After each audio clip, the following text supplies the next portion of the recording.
So I will go through the bio and story detail for Ashrah, Reptile, Havik, and General Shao as well. I don't think Sindel was posted as I'm filming this video right now at 9:30 a.m. I know I'm a bit late to the party. I've had a really intense few weeks and I haven't had time to make all the content I wanted to make, but I will catch up, so this is the first video of that. But first, let's look at her community art, which is an awesome piece of scorpion and reptile fighting.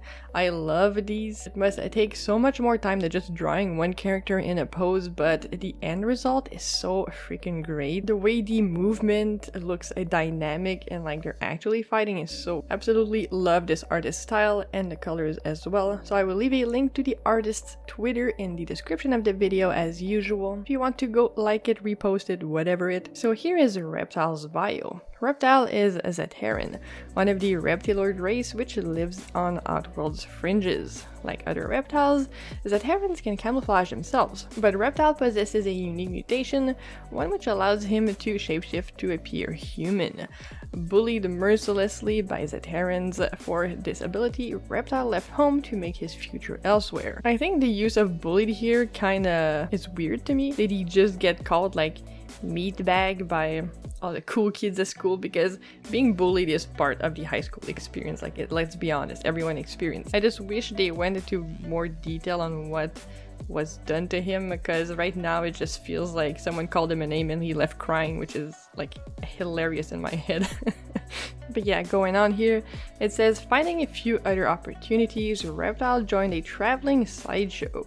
Its owner knew she could make big profits from showing off his shape-shifting skills. Others also took notice as well. A mysterious figure approached Reptile, wanting to learn the source of his power. Not trusting them, he refused. So, could it be Shang Tsung? Probably, because we know Shang Tsung can do the same thing, by stealing someone's soul. Is that the origin of Shang Tsung's power is actually something he got from Reptile, right? Which would be wild if Reptile got experimented on and tortured just for Shang Tsung to gain this power. Now, that would be a really good backstory. The shady figure kidnapped Reptile's family, threatening to kill them if Reptile didn't cooperate. Okay, so maybe I should have read a bit further here, but it seems that it's going that way. Next, let's read Havik's bio. A citizen of the realm of Sado, Havik is sworn to take down its oppressive regime and free his people. Their order is prized above all else. Law-breaking is met with strict punishment. Its citizens live in strictly regulated castes. What is that? Okay, so a hierarchy pyramid. And for those of you who don't know, Sado is Order Realm. As a member of Sado's lowest caste, Havik had neither rights nor privileges, so he was at the bottom of the pyramid essentially. He seethed with anger at the injustice. When he is brutally punished for a minor crime, Havik finally decides to act. He sets out to destroy Sado's regime and replace it with an anarchist utopia. Once he breaks Sado's social order, Havik will free its citizens.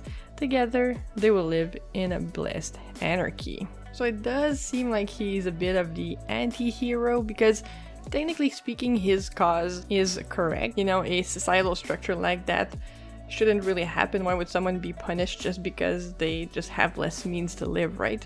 That's kind of freaking wild. But it's just the way he probably goes about it that is the not so good part of it, right? But that's really interesting.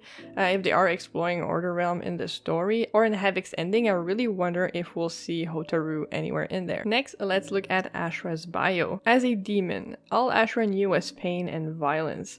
She assumed all beings in all realms lived as she did. But once she journeyed outside of the Netherrealm, she realized her error. Other realms were places of beauty and peace. She could not aid in their defilement. So it seems that in this version of Mortal Kombat, people can travel from realm to realm without much trouble, because if I recall correctly, you used to need a specific portals which most of the elder gods only had access to, right? This is really interesting that they can just travel, or maybe it's because she's a demon, I'm not quite sure. Continuing on here, it says Ashrah fled from her sister demons. Along the way, she found an enchanted Chris. It was a demon slayer which she used to finish her pursuer. It is the longest dagger I've ever seen in my life, but I'll take it. She was stunned to discover that using the Chris to destroy evil was purifying her soul, and that if she continued to do so, she could free herself from the Netherrealm. Ashrah senses that her final absolution is near. Once achieved, she will finally enter the light. So it looks like Ashrah, is on a path of not vengeance, but she wants to like absolve her own sin in a way by killing the demons, by killing what she used to be.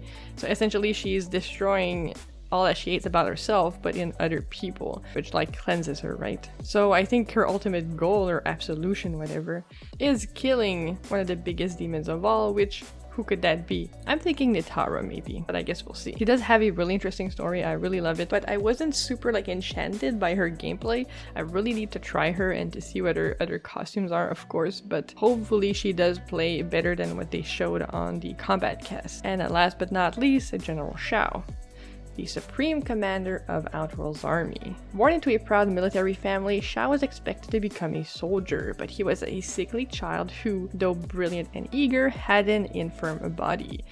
Shao's disability infuriated his father. He dismissed his son's physicians and designed an extreme program to build his son's strength and endurance. Years of toil molded Shao into a physical colossus and forged him with an iron will. So his father basically fixed his disability by giving him roids and giving him a strict weightlifting program? I don't understand. Like, I wonder what this disability was. As his father had promised, Shao became the perfect soldier. His brilliant tactics and relentless effort won Outworld many victories and him much fame. So he's not too much of a far cry, from what he was in the other games and the other timelines. Though General Shao is sworn to serve the Empress, his loyalty is to Outworld. If Sindel's rule ever endangers Outworld, he will be the first to try and end it. And as we saw in yesterday's trailer, it's pretty freaking clear to me that they will fight at some point in the story, and we know from the Raiko trailer that was shown at the con a few weeks ago that wasn't officially revealed that Shao Kahn does indeed plan a rebellion against the royal family and Sindel. So I wonder what part Shang Tsung plays in this, if he's the one who orchestrated all of this, or if this is something that has been brewing for a long time between General Shao and Sindel, because we know in the old timeline, General Shao killed Sindel's husband, which we don't get a name of who it is here in this trailer, but probably Jared, right? And he actually takes Sindel as his wife and Kitana as his daughter and then creates Melina. But since this story is vastly different, I wonder if they did have history before this, or if the love thing just never happened at all. So those are all the bios that we had to go through. Let me know what you think about them. What do you think it means for the story? Because every time we get those, like, it gives us a better understanding of the story, obviously, and what we might see. So far, I really love Reptile and Ashrah's bio. I just wonder what they'll do with these. As always, have yourself a wonderful day, and I will post videos of all the new information we got, since content creators did get to play invasion mode and they did get to play a part of the story mode. There's a lot to talk about, so I'll try to get all this stuff out this week, and I'll see you all very soon.